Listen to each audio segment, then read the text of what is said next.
If you caught a 7-pound spot, shoot. You're in the record book, boy. Man, Hunt More Official would be rocking on if we could follow him around. I'm telling you. Like I told you, if it don't fit my pocket, it ain't going. Yeah. I like to try to find spots where I can get pictures even if there's no food on the ground. And that's not always easy because, they have multiple trails. They may be spaced out. Yeah. They may be spaced out 20, 30 yards apart. You're listening to the Hunt More Official Podcast with Jonathan Moore and Hunter Myrick. By diving into their past experiences, this podcast focuses on the learning process of hunting big bucks in the South.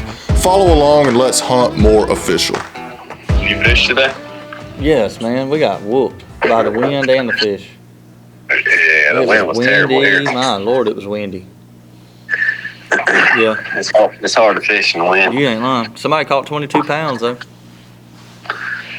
Is that a 5-pound limit? Uh-huh. A 5 fish limit, I think? 5 fish limit, yeah. Yep. That ain't too shabby. No, that's solid. That'd be really good here because, we got most of the spots. Right. We don't have a lot of largemouth. Oh, yeah, man. They fun to catch over here, too. Yeah, if you catch a 3 or 4 pound spot, you did something. Shoot, they caught one today. The biggest one today was 7-something. Yeah, you don't catch a lot of those around here.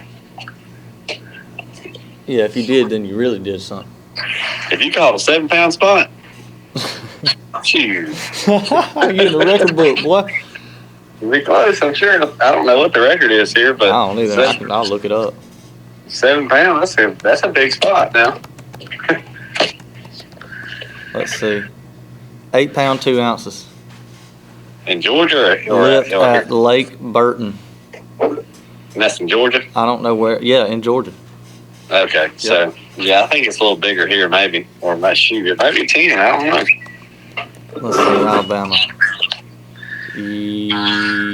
8 pounds, 15 ounces. Yeah, go ahead and catch you a 7-pound spot. See what kind of attention you get. Yeah, folks be talking about that, man. That's like killing a big deer in South Georgia. You do that down here in Alabama, folks talking about that junk. Yeah, I guess that'd be equivalent to what? Shooting like a 160, 170? Yeah, that's pussy. Easy, yeah. Well, we will welcome everybody to episode 4 of the podcast, man. I thought last week's did pretty well. We had some interesting discussion at the end about saddles. That was pretty fun. I think that was last week. And then this week we were supposed to have a guest, Myrick. And our schedules got all whacked out.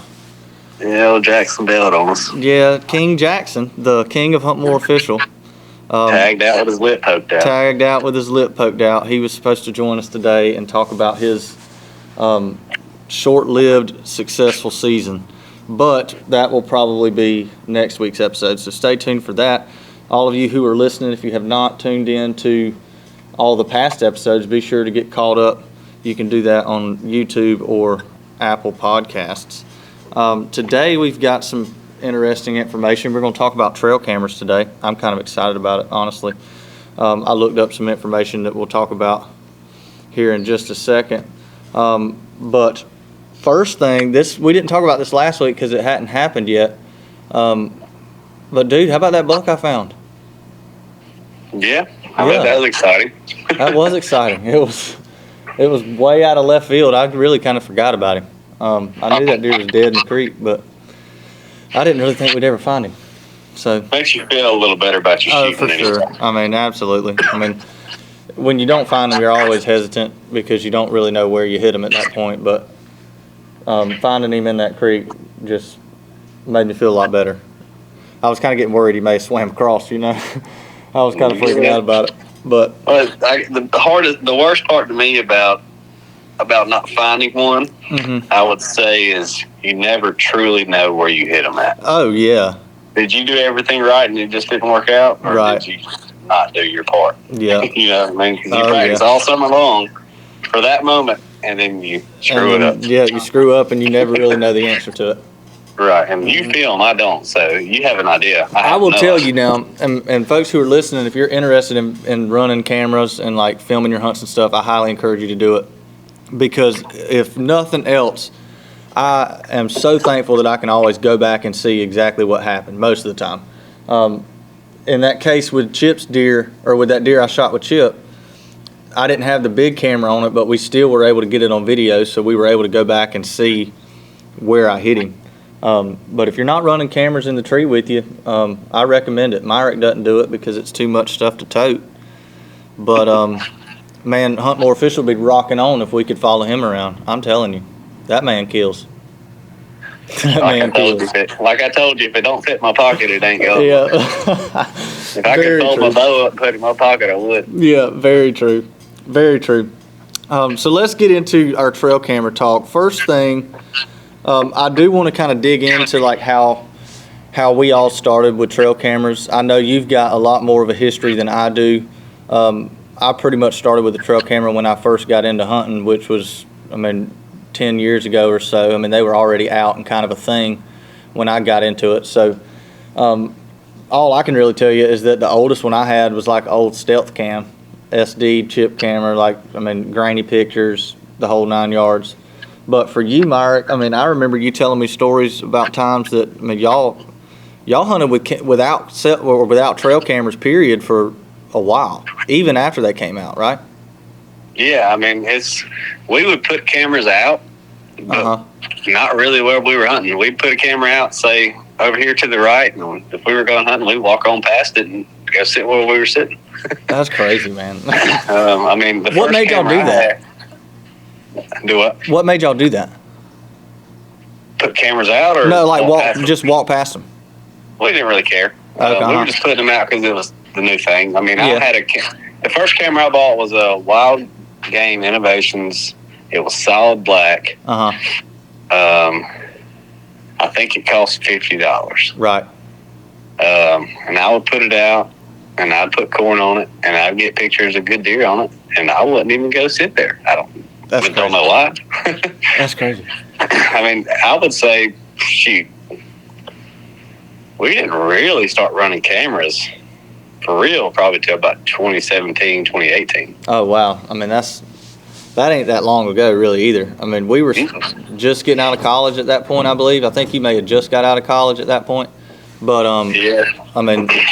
even then, that was well before cell cameras. It was just, an SD card and plug it up and wait a week at that point. Yeah. Talk a little bit about how that compares to the way it is now. I got to thinking about that today. We started running cell cameras in 2021. The best year I would say I've had within the last 10 years was in 2020 without cell cameras. So okay, yeah. Do you feel like Do you feel like the cell cameras have made you less successful, or kind of changed the way you hunt? I would say not necessarily less successful. They've made me more, I guess, efficient would be the word. Yeah. But they've also made me lazy. Yeah, yes, man. I'll have a bad attitude about sitting in a spot if I ain't got no pictures, man. Yeah, if I wake up at 4 a.m. and I scroll through my pictures, ain't nothing been there, I might go back to sleep. But, prior to that, say 2018, 2019, 2020, when we were doing SD, the SD cameras, we would go hunt anyways. One, right. You don't know. Mm-hmm. Two, because we wanted to check our cameras. Oh, yeah, you were excited no matter whether you saw nothing or not, because you knew you were going to see something. Yeah, you get fired up to go pull a card after it had been sitting there a week. That is the truth, man. And you might leave there with your lip poked out because you didn't have nothing but a handful of those. I know, but you'd be waiting on another week, fired up the next week, go back. Hey, we're gonna pour it again, and we're gonna go check it again. That's right. We ain't gonna give up until it's time to give up. That is so true. But it's definitely been, I would say, cell cameras have probably made us more efficient. I don't know if that's the best word to use. Yeah, when you say efficient, it's not necessarily like from a killing perspective, but as far as keeping deer around and probably not bumping your deer, right? Knowing where they're at and when they're there, it's made you probably a lot more efficient as to when you go hunting and when you don't. Right. Yeah. Knowing when knowing when to go. Yeah. I would say. And knowing when to not go too. If you get there, say an hour before dark, and you're checking your cameras and the deer are there and they're there and you can't get there. Yeah, right. You just go somewhere else. You just save it for later. Absolutely. With SD cameras, you go in there and you booger it up. Well, I'll tell you that. If I don't love cell cameras for no other reason, especially at my house, I've got hogs out the Yeehaw. And so if I had SD cameras, I'd be walked all up in those jokers and wouldn't have a clue. Yeah, you wouldn't have any idea. I wouldn't have no idea. And that's like one of my biggest fears is getting ate up by a hog. But, I mean, at least with cell cameras, you know what's there right now. Right, and you've made some trips up here. I mean, how many times have we been sitting at the truck just checking camera like, dang, he's there. We can't go. We just can't. You just Absolutely. Can't. Well, I mean, I remember, I believe it was 2020 or 2021, I think, when I came up there early season. We were hunting the 7 Point, and we went hunting that afternoon, but he was on camera probably an hour before we went in there. But there was a SD camera there. And so we didn't know it until we pulled the card, I think, that day or the next day. And we were like, well, shoot, he was here an hour before. I mean, we'd have probably went somewhere else had we not, or had we known that. But you would have either A, would have gotten to stand later, or B, we would have tried to we would have tried to cut him off. That's right, make another play on him or something. Right. Yeah. But I would say I think that was that might have been 2022 because we didn't really make the full switch. No, that was 2021. We didn't make the full switch to cell cameras until probably 2022, which I would say not this past year, but the year prior.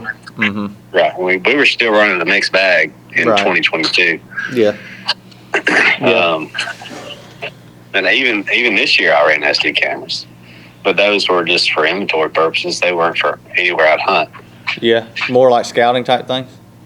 Scouting, just put them on greenfield, just knowing, hey, this deer was in this area. Okay, yeah.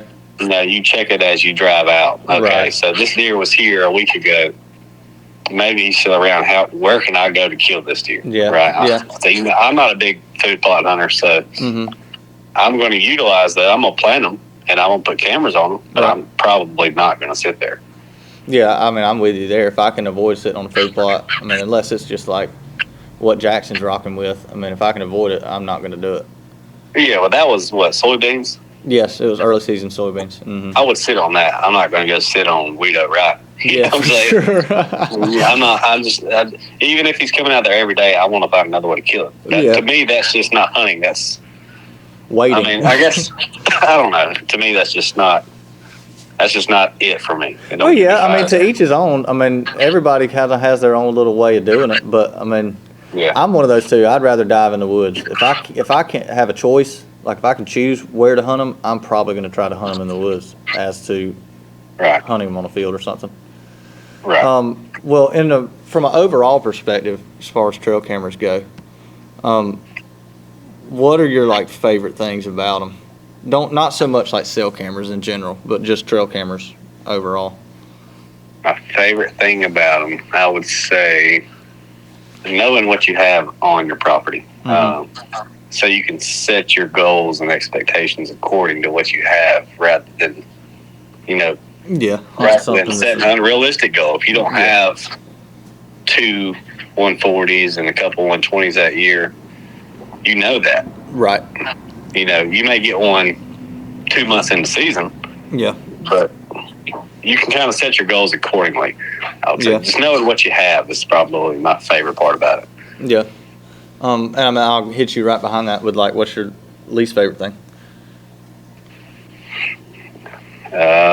My least favorite thing would be cell camera related is paying the bill.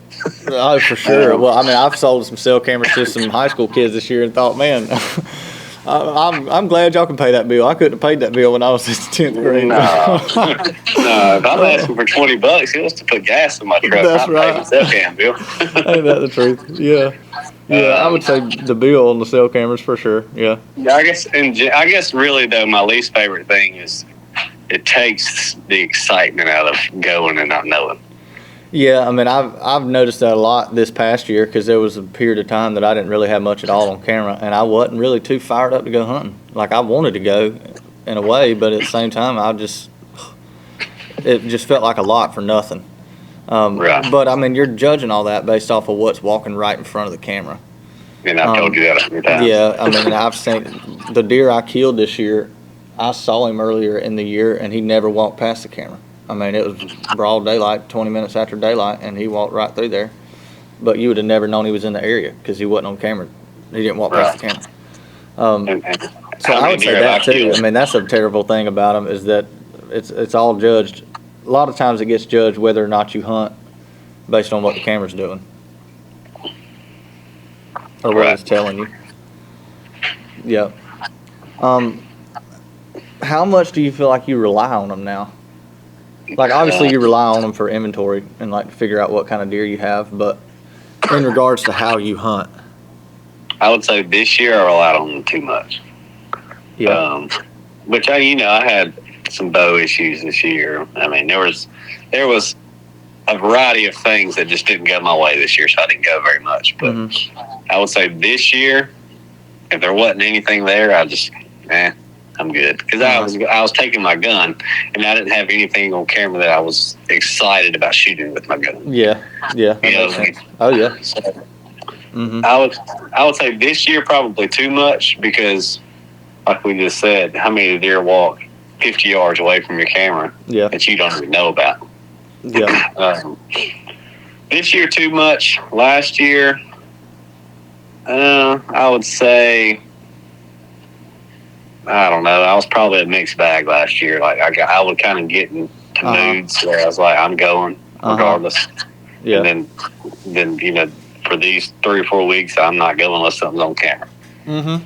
Whereas before, you were going every single weekend you could go. Oh, yeah. I mean, I kind of have been, I guess, I've been there before where I've relied on them solely. And, like, that's all I did was go where the camera had the pictures. But then I've gotten to places where I just went. I mean, when I started Hunt More Official, the sole purpose behind it was more like hunt more often than it was hunt more official because I just wanted to go. Right. But even then, I mean, a lot of times I just burned the same spot up because that's where the pictures were. I didn't really bounce around a bunch. I think I remember about that. I think I remember that time. I think you were checking your cameras. There was deer there, and I think I remember telling you were always a week behind the deer. Yes, I mean that was before cell cameras. That was like right before they came out, and it was like you'd pull them and you'd have all these daylight pictures, and then you'd hunt that weekend and it'd be ghost town. Like you wouldn't see nothing. Right. And so then, you would pull your card based off of last week's inventory, and you would hunt last week's movement rather than maybe hunting what they're going to do this week. Oh, yeah. Well, that's something, I mean, we could spend some time on because I don't think people some people do, but a lot of folks, especially if they're new to hunting and they're just running SD cameras, I don't think they really take that into consideration. The pictures that you're looking at are old. Like, the deer have already come through that phase or through that little daylight movement spell or whatever it is. And unless you're just like in a really good spot, I mean, they're kind of probably going to switch up next week. Right. Yeah. So for those folks that are like curious about where we put up cameras and how we put them up, what kind of goes into you determining where you put cameras? I mean, obviously, you're not one to just throw cameras up. I mean, typically, if you put one up, there's a handful of reasons why, I feel like. I'm going to put one up where I think I would hunt, right? I mean, yeah. Well, that's obvious. I like to try to find spots where I can get pictures even if there's no food on the ground. Mm-hmm.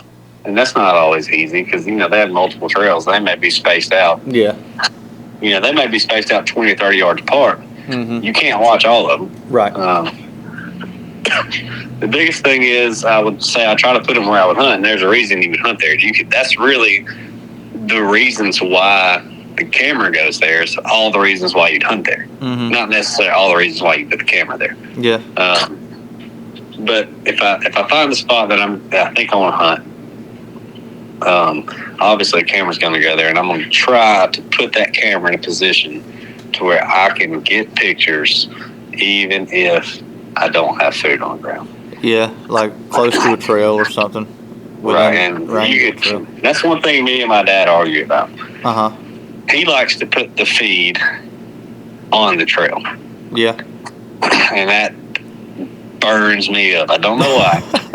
It may not make any difference whatsoever, but to me, that just burns me up. He likes to put, say the camera's running north and south, and the trail's running north and south, he's going to have the camera pointing straight down that trail. So when they hit that trail, that flash is busting right in the face. Yeah.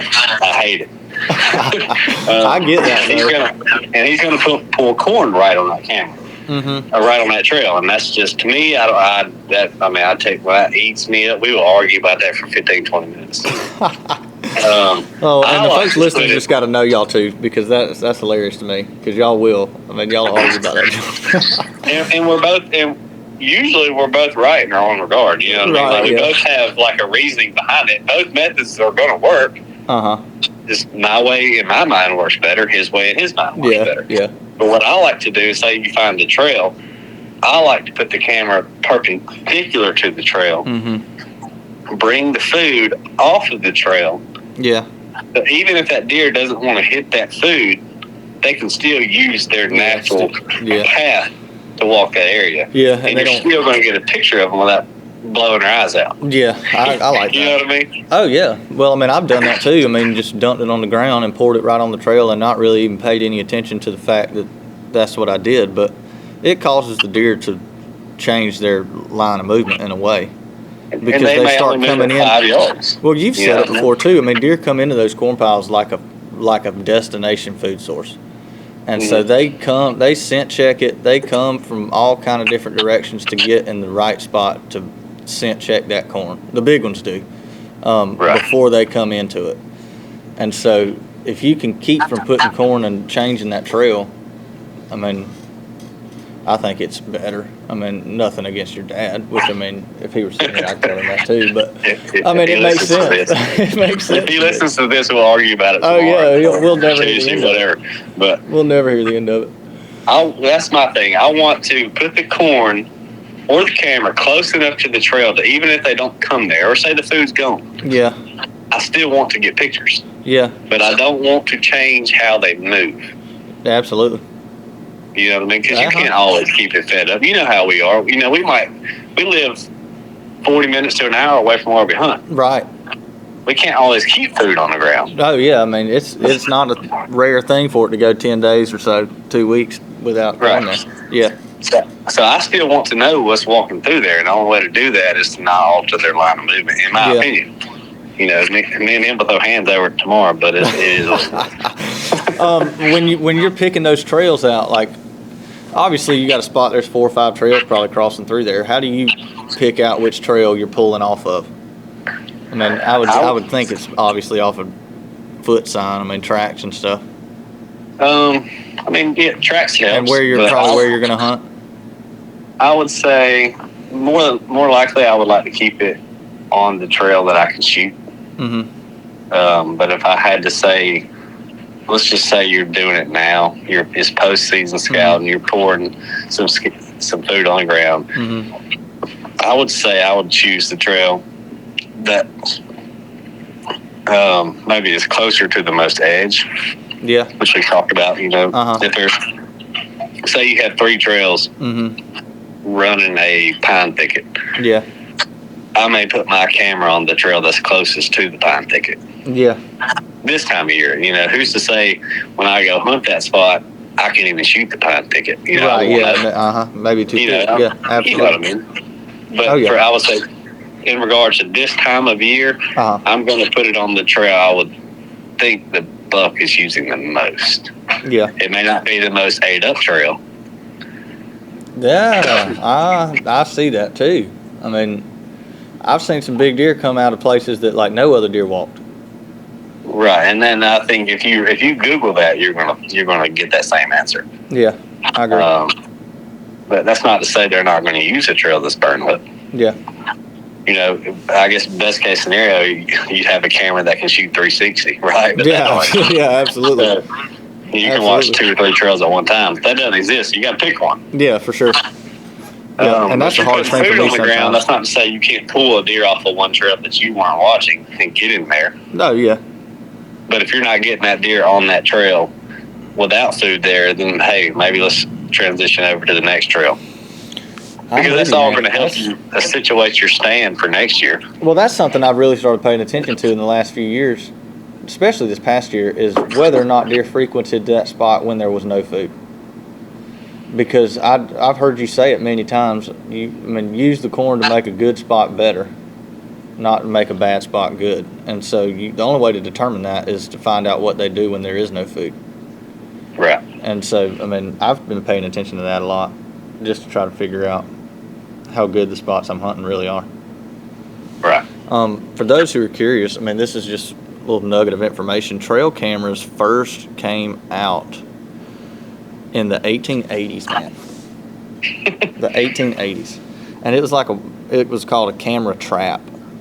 This is coming from deerlab.com. But this dude put these tripwires in the ground and had this camera set up on this tree with a flash, and so when they stepped on the little triggers, the tripwires or whatever, it would trigger the flash. And so it took a picture.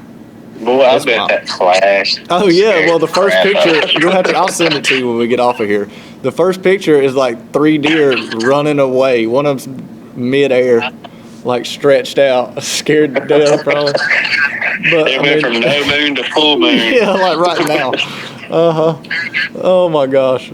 But then there's some other pictures right here of like a doe and two fawns at night. Looks like the fawns are looking at it, but the doe's got her back to it.